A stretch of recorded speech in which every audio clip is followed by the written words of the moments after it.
On December 15, 1966, the famed Walt Disney died of lung cancer brought out by his habitual smoking habits just 10 days before Christmas.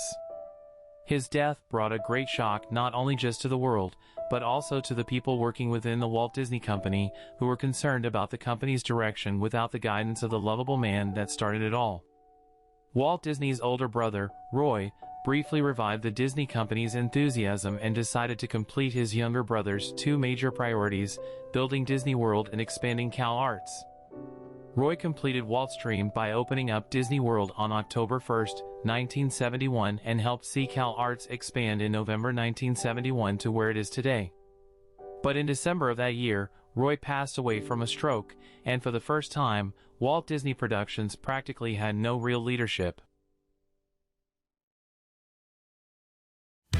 The 1970s was the lowest point in the history of the Walt Disney Company. Unlike past decades, most Disney films in the 1970s were not particularly well known and never generated revenue as they used to, despite the company's worldwide cultural impact and even compared to most studios at the time. This was largely due to the new Hollywood era, where young aspiring directors like Steven Spielberg, Martin Scorsese, George Lucas, George Romero, John Landis, Wes Craven, and Francis Ford Coppola played a major role in making movies rather than the studios themselves. It was also where the level of depicted violence, profanity, sexual content, and grittier tones in Hollywood began to loosen up, and high-tech expensive special effects movies started by the highly influential Star Wars captivated the audience's attention towards these products. While most Hollywood studios radically changed to fit with the times, Disney was still stuck in its comfort zone where it operated in the outdated studio-style era of the 1930s to 1960s and as usual was geared towards children because of its company's longtime traditional structure. After all, the company was still reeling from the deaths of Walt and Roy O. Disney, and many Disney leaders still resisted getting along with the changing times, feeling that doing so would be disrespectful of what Walt would have wanted and tarnish the company's family-friendly image. Not wanting to take risks outside something it was still not fully accustomed to, and with continued film diminishing returns, Disney decided to scale back and focus its entire attention on its theme parks, which seemed to be the House of Mouse's only profitable industry. At the time, Disney was still the undisputed king of the theme park arena, and no other amusement park was as influential and competitive as the House of Mouse itself. But Disney's clinch to that industry wasn't immune from the financial peril it had to endure. By the early 1980s, Disney's theme park division represented 3/4 of the company's total revenue, which was flattening out, not enough to get Disney out of the mess. This was because of additional complications, such as the oil crisis in the 1970s, which slowed tourism, and the over-the-budget construction of Disney World's second theme park, Epcot, which cost $800 million to $1.4 billion and took 3 years to build, at the time the largest construction project on Earth. Not helped by the fact that by 1983, Disney released a few films per year, which weren't as profitable, as opposed to other studios, which released an average of 10 films per year and made record profits despite having some hits and misses. These situations resulted in financial problems for Disney both in terms of stock and cash, and this made the House of Mouse a lucrative target for a hostile corporate takeover. The future looked very bleak for the once innovative, magical, and energetic company. Following a series of failed leaderships under the House of Mouse, Ron Miller, the son-in-law of Walt Disney due to his marriage to Diane Disney, was appointed president of Walt Disney Studios in 1980 and CEO of that company in 1983. Miller decided to shake up things and reorganize the company from the ground up. Miller was credited for some innovative things, such as getting involved in computer animation movies like Tron, creating the Touchstone Pictures label to distribute edgier and risque films, and launching Disney Channel in order to capitalize on the popular era of the growing cable television. These things, however, were considered too little and too late, since Disney still couldn't claw its way out of the financial mess resulting from past circumstances. A corporate raider from New York City, Saul Steinberg, saw Disney's existing financial woes as an opportunity to take over the company in order to expand his outreach in the entertainment industry. Steinberg had a well-known reputation for hostile takeovers and getting rid of management, so Disney knew who he really was. In the spring of 1984, Steinberg, through his Reliance Group Holdings Inc., had just acquired an estimated 12.2% of Disney's stock and later said he would bid up to 49% of that same stock. From there, Disney began to panic. In a desperate attempt to starve off Steinberg's ambitions, Disney tried to make itself more expensive by buying Arvida, a land development company owned by the Bass brothers, and made an agreement to buy Gibson Greetings Inc. for about $330 million. At one point, Disney management even proposed selling off either its theme park or film and television production divisions, but this was outright rejected, as it would scare the investors more than the corporate raider. Steinberg began to double down on his hostile takeover in response to Disney's actions, seeking out more and more investors to acquire Disney. Left with barely any choice, Miller sought buyers to protect the company's future. Eventually, they found a potential buyer by negotiating with a guy named Lew Wasserman, who was chairman of Music Corporation of America, which owned Universal Studios at the time. A little brief history. Wasserman briefly started out in MCA under the leadership of co-founder Jules Stein in the late 1940s and 1950s as a successful booking agent that represented Hollywood's biggest names and pushed for the successful takeover of Universal Studios and Decca Records in June 1962, after which MCA had to close its popular talent business as a result of the agreement due to antitrust issues. After that, MCA went on to become successful, continuing its music business and establishing the popular studio tour, which later became a footprint for Universal theme parks in Los Angeles and elsewhere.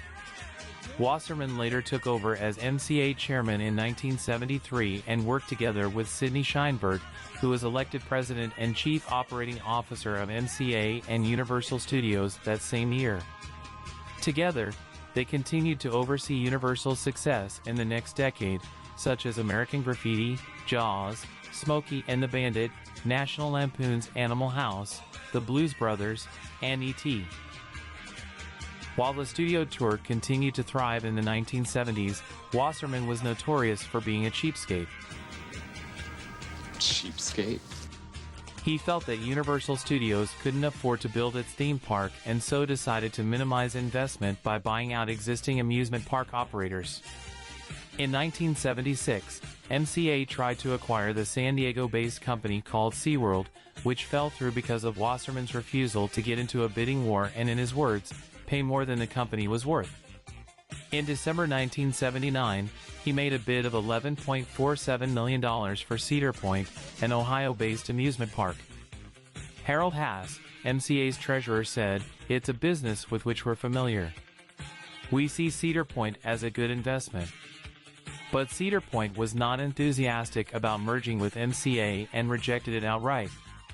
After the failed SeaWorld and Cedar Point deals, Wasserman decided to take a risk by investing in Florida a $170 million Eastern copy of its highly successful Universal Studios tour in California, which later became Universal Studios Florida.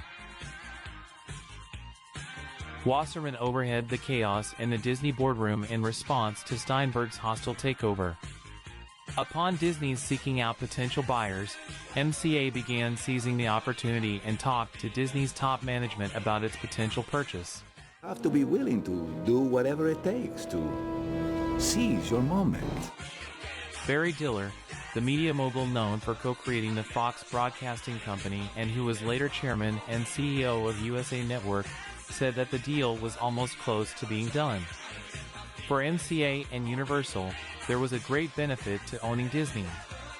Universal lacked the animation legacy of that of Disney, Warner Brothers, and Hanna-Barbera. Its only famous cartoon character, Woody Woodpecker, never obtained the same level of popularity as Mickey Mouse and Bugs Bunny. They also saw Disney parks as a way to establish MCA's dominance in the theme park business, and Universal Pictures would also be housed under the same roof as Disney, with many people believing that Universal would focus on live-action, mature films while Disney would continue to focus kid-friendly and animation products. Universal would inherit mature films currently under production from Touchstone Pictures. However, there's one potential block that would prevent the deal from being finished. There was a disagreement between Disney and MCA over who should get to be president of MCA and Universal, and it seemed Wasserman had again suffered his SeaWorld deal syndrome, only on a more personal side. The Disney family insisted that Miller be MCA and Universal president, but Wasserman demanded that Sheinberg should stay in that role. Sheinberg didn't mind actually, because he saw the deal as a point breaker and wanted to vacate his role for Miller, but Wasserman remained firm on his stance. Felix Rohatyn, an investment banker who advised MCA, told Wasserman to accept the Disney family's offer. "Do it. A year from now you'll get rid of Miller and make Sid president." But the stubborn Wasserman simply replied, "No. Sidney is president." Wasserman called off the Disney deal as a result. No deal.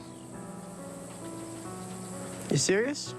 In the end, after the MCA and Universal deal was called off, Disney paid Steinberg $60 million in profit and expenses to get back his 12.2% stock holding on June 11, 1984. This thwarted Steinberg's hostile takeover for good and ended Disney's need to seek out a buyer. However, Miller's responses against Steinberg's hostile takeover led to a fallout within Disney management on the belief the company was far weaker than before. On September 7, 1984, Miller resigned under pressure, and on September 22, the Disney management voted to install former president and CEO of Paramount Pictures, Michael Eisner, in Miller's place. A few more hostile takeovers of Disney were attempted, but none of them were as significant and strong as Steinberg's. After suffering difficulties for almost 2 decades, Disney under Eisner later successfully managed to turn itself around years later. And the rest is history. Jay Stein, chairman and CEO of MCA's theme park division, commented that Lew was famous for not owning up to mistakes. "I only knew Lew to indirectly acknowledge a mistake one time, 10 years after the fact, but it was huge. Maybe we should have bought SeaWorld." Diller later said that it was Lew's inflexibility that caused him to blow deals he should not have blown. He and Jules had built the best company, they should have owned the world. And had they made this deal with Disney, everything would have been different.